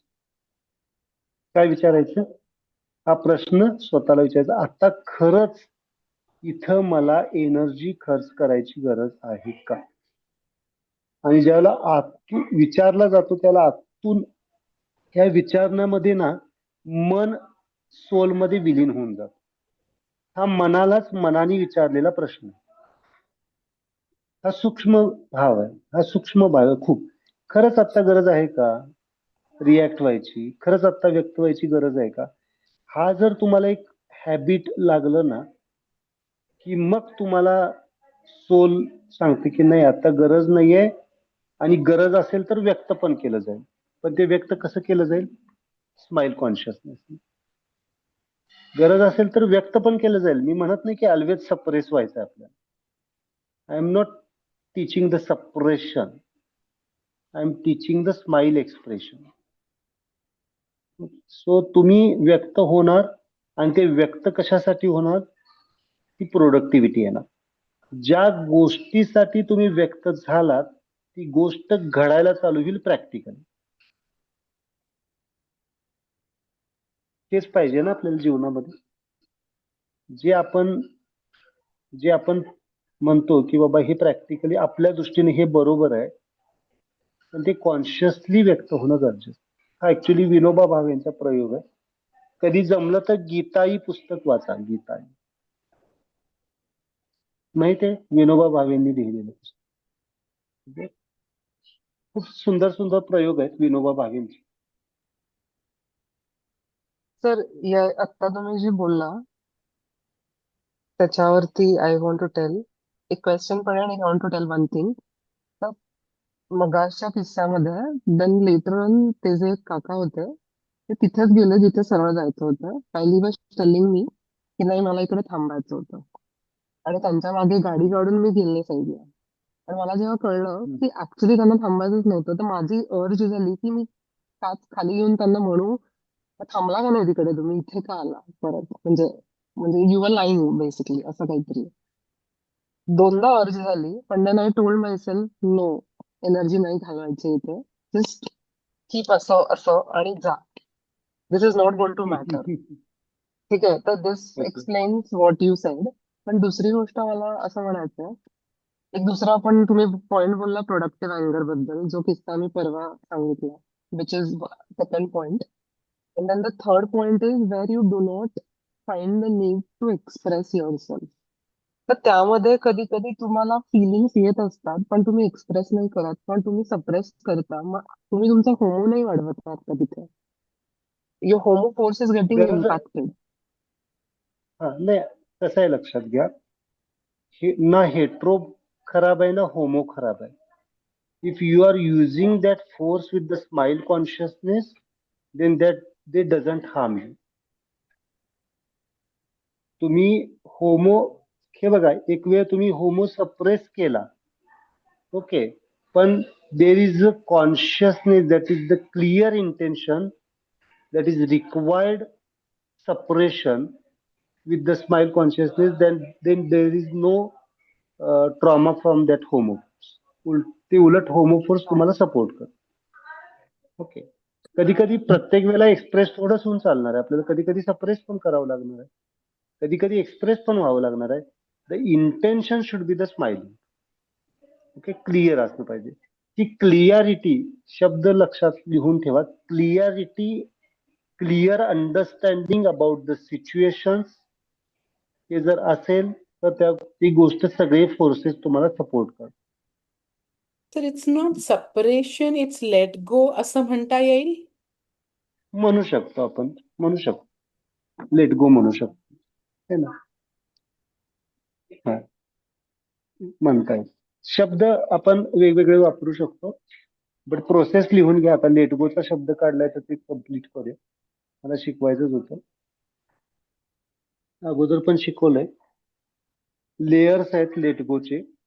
पहिला लिहा इग्नोर, काही गोष्टींकडे दुर्लक्ष केलं पाहिजे, that is the ignore.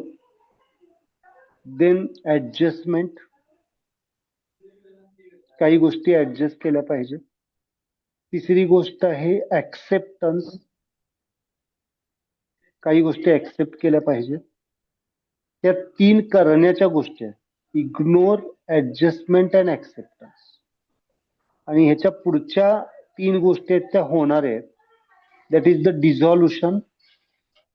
डिझॉल्युशन process. म्हणजे ज्या घटना घडतायत त्या पूर्णपणे न्यूट्रल होणं, डिझॉल्व्ह म्हणजे काय? त्याचं उदाहरण मी नेहमी देतो. मीठ पाण्यामध्ये विरघळलं, पाण्यामध्ये टाकलं तर ते विरघळून जातं. म्हणजे पाणी आणि मीठ काय होऊन जातं? एक होऊन जातं. याला म्हणतात डिझॉल्व. पण ते पाणी खारट राहू शकतं, खारट होतं. Okay, there is the difference गुणधर्म आहे ना. पाणी अगोदर खारट नव्हतं, ते खारट झालं. डिझॉल्युशन मध्ये अजून थोडंसं काही कधी कधी आपल्याला ट्रॉमाज किंवा त्या गोष्टी राहू शकतात. आता त्याच्या पुढची प्रोसेस आहे ती ऍसिमिलेट करणं.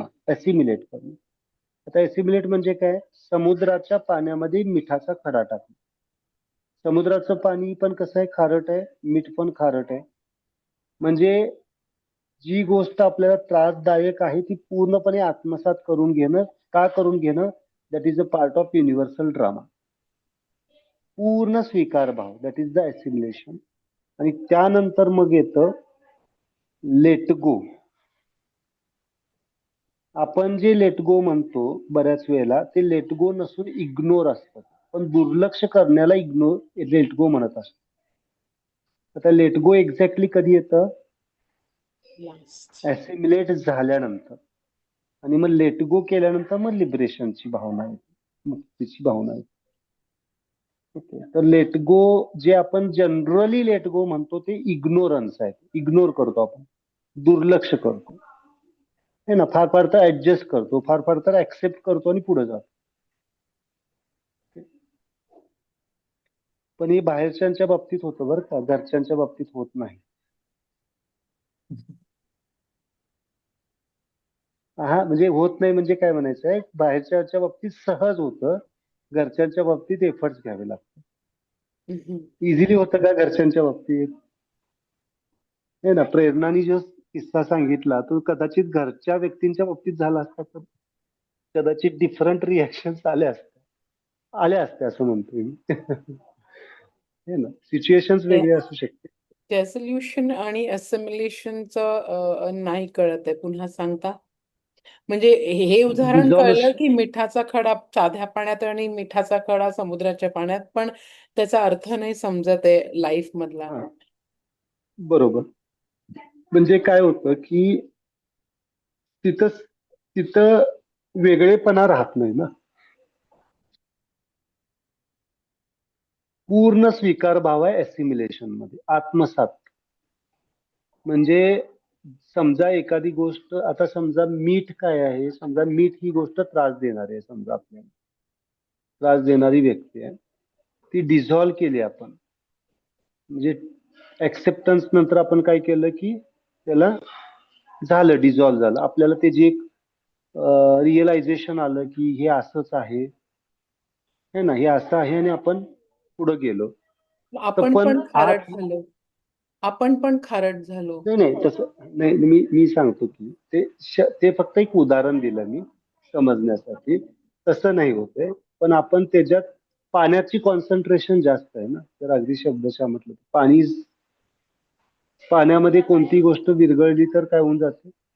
डायल्यूट होऊन जाते ना. डायल्युशन म्हणतो आपण त्याला.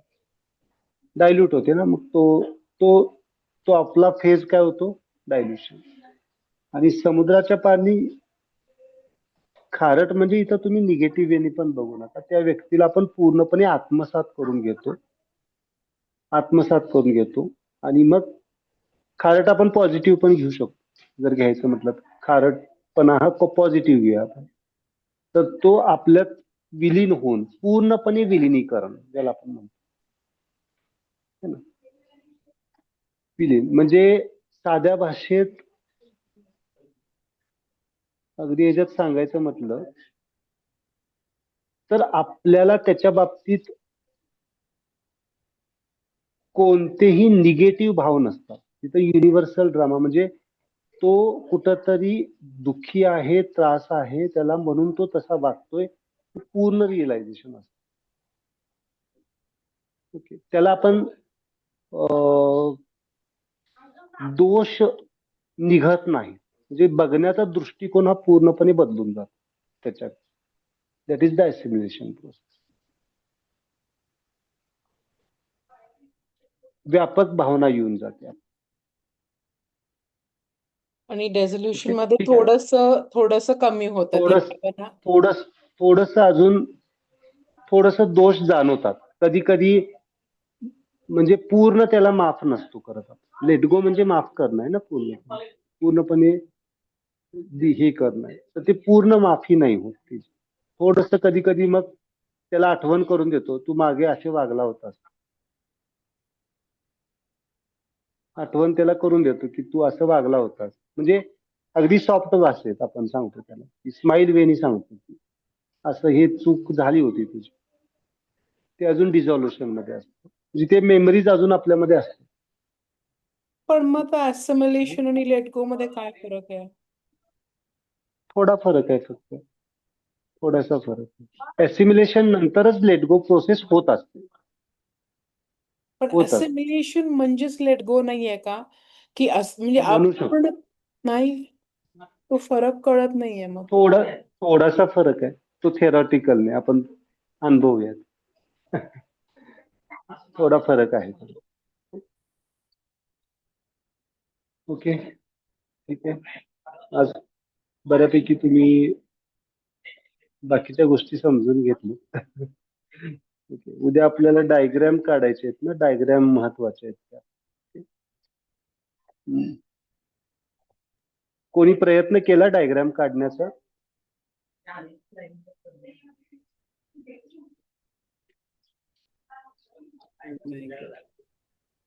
करा, आज प्रयत्न करा.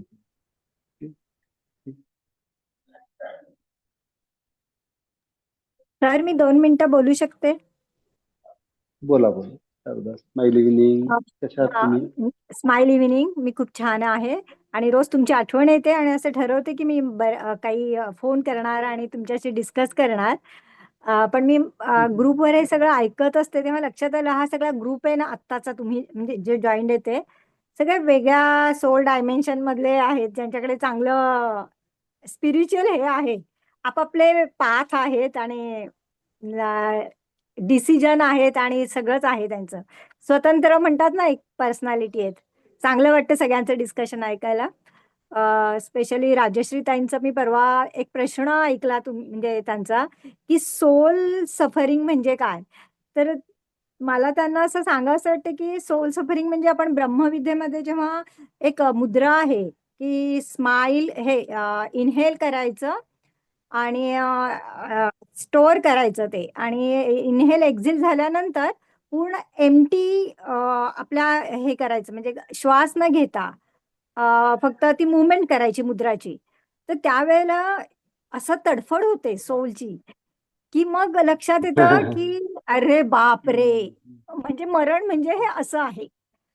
म्हणजे खूप वेळ केल्यावर ते कळतं, तुम्ही किंवा खूप वर्ष हा मी प्रॅक्टिस खूप वर्ष करते ना, त्यामुळे मला तो एक क्षण जाणवतो त्यावेळेला की हा मृत्यू म्हणजे हे असं असू शकतं, म्हणजे किंवा सोलचं सफरिंग म्हणजे काय. मला असं उत्तर द्यावं असं वाटलं, म्हणून मी आज जॉईन झाले सांगायला. Good good good. हा, त्याला त्याला बाह्य कुंभक ज्यावेळेला तुम्ही करताय ना, हा त्याला असं म्हणू शकतो आपण की ज्या वेळेला बाह्य कुंभक करताय, आज करा बरं.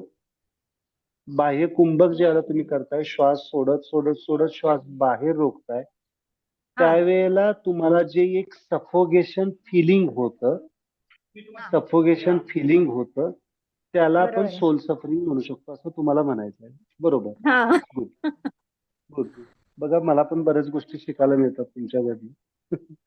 मी म्हणजे हे प्रॅक्टिकली केलेलं आहे, but really I doesn't feel that entity.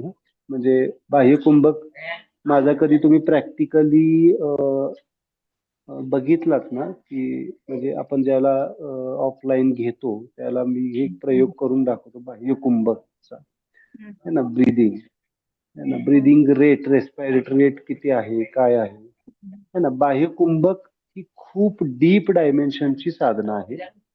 थोडस करत असताना व्यवस्थित मार्गदर्शन घेऊन करा, म्हणजे माझं हे स्माइल सजेशन आहे. करायला हरकत नाहीये, कारण तुम्ही डायरेक्टली बाह्य कुंभकामध्ये न्यूटो फोर्सशी कनेक्ट होत आहे. आणि न्यूटो कुठं आहे? तिथे एक ट्रायोजिन लिहून ठेवा breathing cycles. Okay. Hetero is inhale. Hetero is inhale. Okay. Connecting neutro is inner pause. Okay. Homo is exhale. आणि न्यूटो इज बाह्य कुंभक आउटर पॉज. श्वास बाहेर रोखणं. आणि ज्यावेळेला तुम्ही श्वास बाहेर रोखताय त्यावेळेला पूर्णपणे तुम्ही एम्प्टी असताय. त्याला म्हणतो हो, आपण empty. हा. नलिफिकेशन एम्प्टी. आणि न्यूटो कुठं आहे? 0 वर्ल्डच्या बरोबर बॉर्डर लाईनला. ओके, 0 वर्ल्ड आणि दिस वर्ल्डच्या बॉर्डर लाईनवर न्यूटो आहे. ओके, आणि तिथून तुरंत तुम्ही 0 वर्ल्ड मध्ये कनेक्ट होत असता. 0 वर्ल्ड मध्ये कनेक्ट होत असता. आता त्याची ब्युटी ही आहे की जर तुम्ही साधना तुमची परफेक्ट झाली तर बऱ्याच तुम्हाला 0 वर्ल्डच्या इन्फॉर्मेशन कळत असतात. 0 वर्ल्डच्या इन्फॉर्मेशन तो एक फायदा आहे. तुम्ही 0 वर्ल्डशी कनेक्ट होता. पण त्या साधनेमध्ये जर चुकून सुद्धा कधी तुम्ही शांत जर व्यवस्थित त्याची प्रॅक्टिस नसेल तर सफोकेशन फिलिंग होऊन थोडेसे फिजिकल ट्रॉमास पण येऊ शकतात बॉडी लेवलवर. ओके. त्यामुळं बाह्य कुंभक करत असताना थोडासा ज्या माणसाकडं त्याचा अनुभव आहे, एक्सपिरियन्स आहे, गुरु आहे, त्याच्याकडून ते थोडस शिकून घेऊन व्यवस्थित करा आणि स्टेप बाय स्टेप जा. है ना? बाह्य कुंभक करत असताना स्टेप बाय स्टेप जा. ओके, तर हे सगळ्यांनाच म्हणजे बऱ्याच वेळेला तुम्हाला शिकवलं जातं बाह्य कुंभक करा, अंतरकुंभक करा. ठीक आहे, प्राणायामाच्या वेळेला तुम्ही करता it's okay, that is not major. तुम्ही तिथं नाही. Yes, yes. पण तुम्ही डीप विथ मुद्रा आणि विथ मेडिटेशन मध्ये pranayama is different and meditation is different. Yes, yes. Asana, pranayama, प्रत्याहार, धारणा, ध्यान, समाधी. ओके. है ना? समाधीच्या अवस्थेची अवस्था ध्यान आहे. है ना? प्राणायामाच्या तुम्ही अंतरकुंभक बाह्य कुंभक करता इट्स अ नॅचरल फिनॉमिना. आणि ते सोपं पण आहे. हा. आणि ध्यानामध्ये ज्याला तुम्ही बाह्य कुंभक वर जाताय त्याला थोडीशी काळजीपूर्वक केलं पाहिजे, त्याचा गायडन्स पाहिजे. नाही, इतकं नाही करत आहे आणि इतकं नाही होत, पण तरी सुद्धा एक क्षण एक ब्रह्मविद्या शिकून 4-5 वर्ष झाली आहे ना, म्हणजे नाही त्यापेक्षा जास्त. त्यामुळे ते एक छोटा क्षण असतो तो, पण तो थोडा छोटा क्षण पण कळतं मला. हा, तो आहे की, आणि ते कळणं गरजेचं आहे. तर त्या गोष्टीसाठी आहे. छान. Okay, thank you. बाह्य कुंभक करून घेऊ आज तुमचा सगळ्यांचा. हा, घेऊ आपण. नाही, मला ना ती खूप आवडली आहे. फार छान वाटतं सगळ्यांना ऐकायला. हा, लंग्स डिसिजेस साठी बाह्य कुंभक खूप सुंदर आहे. लंग्स डिसिजेस साठी, है ना? लंग्स डिसीज कुणाला आहे? लंग्सचा त्रास कुणाला आहे का? श्वासाचा त्रास मला मला वाटतं दर्शनांना आहे, है ना? तर तुम्ही लंग्स कॅपॅसिटी वाढवण्यासाठी आणि लंग्स डिसिजेस क्लीन करण्यासाठी बाह्य कुंभक. आता बाह्य कुंभक म्हणजे काय? श्वास घ्यायचा, काही सेकंद रोकायचा आणि श्वास सोडत थोडीशी बॉडी झुकवायची, पोट आत खेचायचं, बॉडीला कॉन्ट्रॅक्ट करायचं आणि जेवढा वेळ आपण होल्ड करू शकतो तेवढा वेळ होल्ड करायचा आणि जस्ट एक स्माइल पास करायची. ओके, आणि विथ जर होमो आणि न्यूटो मुद्रा बरोबर केला, होमो म्हणजे श्वास सोडत सोडत सोडत जायचं आणि न्यूटो म्हणजे बाह्य कुंभक, हे जर केलं तर बऱ्यापैकी त्या गोष्टी लंग्सची कॅपॅसिटी आणि लंग्सचे प्रॉब्लेम्स म्हणा किंवा, आणि सगळ्यात महत्वाचं ऑक्सिजनेशन टू द बॉडी हे चांगलं होऊन जातं तुमचं. ओके, म्हणजे तुमचं फिजिकल लेवलला. पुन्हा एकदा दाखवता का सर प्लीज? एकदा पुन्हा. मुद्रा जी आहे ती ही पकडायची, होमो आणि न्यूटो. ओके, त्यानंतर श्वास घ्यायचा, काही सेकंद रोकायचा, श्वास सोडत सोडत खाली झुकायचं, बॉडी पूर्ण कॉन्ट्रॅक्ट करायची आणि श्वास बाहेर रोखून धरण्याचा प्रयत्न करायचा. मी गाईड करतो तुम्हाला. डोळे बंद ठेवायचे, दोन्ही हाताच्या मुद्रा ह्या टच करा. ओके. दोन्ही हाताच्या ह्या मुद्रा टच करा. डोळे बंद करायचे. श्वास घेत असताना थोडस वरच्या दिशेला जायचंय. काही सेकंद रोकायचा आहे. श्वास सोडत सोडत खालच्या दिशेला जायचंय. बॉडी कॉन्ट्रॅक्ट करायची आणि श्वास बाहेर रोखून धरण्याचा प्रयत्न करायचा आहे. त्याच वेळेला स्माइल पास करायची. That smile should be passed.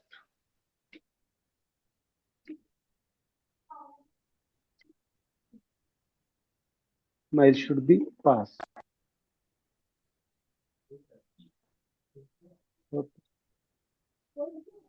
4 times. आता एक प्रयोग करून बघा बरं तुम्ही. मुद्रा न टच करता बाह्य कुंभक जास्त होतो का मुद्रा टच करून बाह्य कुंभक जास्त होतो बघा. करून बघा. मुद्रा टच केल्यानंतर तुम्ही श्वास जास्त वेळ रोखू शकताय बाहेर का मुद्रा न टच करता. सगळ्यांनी करायचं. मग तुम्हाला मुद्राचं आणि श्वासाचं कनेक्शन लक्षात येईल. मुद्रा करून जास्त वेळ रोखू शकतो. मुद्रा करून.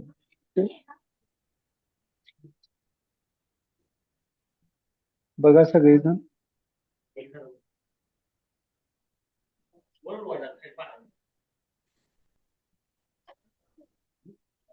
मला बिना मुद्राचा जास्त वेळ, कारण का माझी ती सवय लागली आहे ना. तुमची सवय पोझिशन आहे लागली. ना ती बरोबर आहे अगदी अशी ती. फक्त त्या ब्रह्मविद्येमध्ये हे आपले हे आहेत ना फिंगर किंवा हात विठ्ठल रुक्मिणी सारखे बरोबर. ठेवायचे. हम्म. काय म्हणतो आपण Good. कमरेवर ठेवायचे.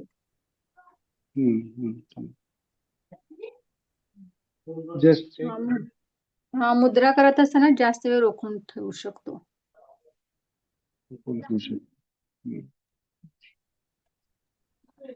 मुद्रा करत असताना. मुद्रा करत असतो. गुड. जस्ट प्रॅक्टिस दिस. है ना. तुम्हाला ही मुद्रा अजून कधी, ही क्रिया कधी वापरू शकता माहितीये तुम्ही अजून, ज्यावेळेला तुम्हाला खूप मेंटल लेवलला सुद्धा सफोगेशन फिलिंग होतं की आता नको बास, त्यावेळेला ही क्रिया तुम्ही करा. तुम्ही within fractions of seconds release होऊन जा, नलिफिकेशन होऊन, म्हणजे न्यूट्रल व्हाल. आता तुम्हाला खूप त्रास होतोय, बाकीच्या लोकांच्याकडून त्रास होतोय, नको आता बास झालं मला, है ना. त्यावेळेला काय करा, ही क्रिया करा. बऱ्याच वेळेला तुम्ही रिलीज होऊन जा आणि एक वेगळा जन्म म्हणतो मी, वेगळ्या लेवलला तुम्ही डायमेन्शनला ओपन व्हा. ह्या टेक्निक्स वापरल्या पाहिजेत, आपल्याकडे अवेलेबल आहेत तर वापरल्या. ठीक आहे. Okay. So just do this practice now. Okay. Continue करा. उद्या भेटूया आपण व्यवस्थित. उद्या मात्र आपण इमोशन्स कम्प्लीट करायचे, उद्या आणि परवा. Thank you sir. खूप चांगलं वाटलं तुम्हाला बघून. मी खरं तर असं म्हणता येईल का मी तुमची चोरून विद्या ऐकतेय, कारण का माझ्याकडे येणारे व्हिडिओ मी सगळे ऐकत असते. दुपारच्या वेळेस असू मला दे. वेळ मिळतो. काही नाही, हरकत नाही. चोरून वगैरे काही नाहीये. तुम्ही ग्रुपमध्ये आहात बघताय, नाहीतर मग मी ग्रुपमध्ये क्लास झाल्यानंतर तुम्हाला रिलीज केला असता ना. नाही, तुम्हाला आहात तुम्ही त्याच्यासाठीच आहात. असं नाहीये की ते काय. आणि हे थोडंच माझं आहे. बाय सिस्टम मी फक्त मेडिएटर आहे. सिस्टमनं जे ज्ञान दिलेलं आहे त्याचं फक्त माध्यम आहे मी ना. आणि ज्ञान काही नाही, मला जगताप सरांनी सांगितलंय तू एनर्जी एक्सचेंज छोटी का होईना ती करायला हवी, कारण का तू ऐकतेस हे सगळं. म्हटलं हा करेन. त्याचं काही फार मोठी गोष्ट नाहीये. ओके. खूप छान वाटतं. तुमच्याकडून जेवढं शिकलंय ना मी तेवढंच करते, जास्त करत नाहीये. काही अगदी सब ब्रँच वगैरे मी मध्ये जात नाहीये, पण जेवढं माझ्या डीप कॉन्शियसनेस मध्ये बसलेत ना तेवढ्या मुद्रांवर पण मी, तुम्ही आता जे काही बोलला ना, ऍक्सेप्टन्स, पाण्यामध्ये मिठाचा खडा वगैरे, बऱ्यापैकी तसं माणूस होत जातं, नकळत होतं, म्हणजे जाणीवपूर्वक नाही नाही होत, कळत. नकळत होतं. म्हणूनच त्या होणाऱ्या गोष्टी आहेत. होणार आहे त्याच्याकडे आपल्याला फार लक्ष द्यायचं, ते होतच. Okay, so just continue your meditation. Yes. Smile night.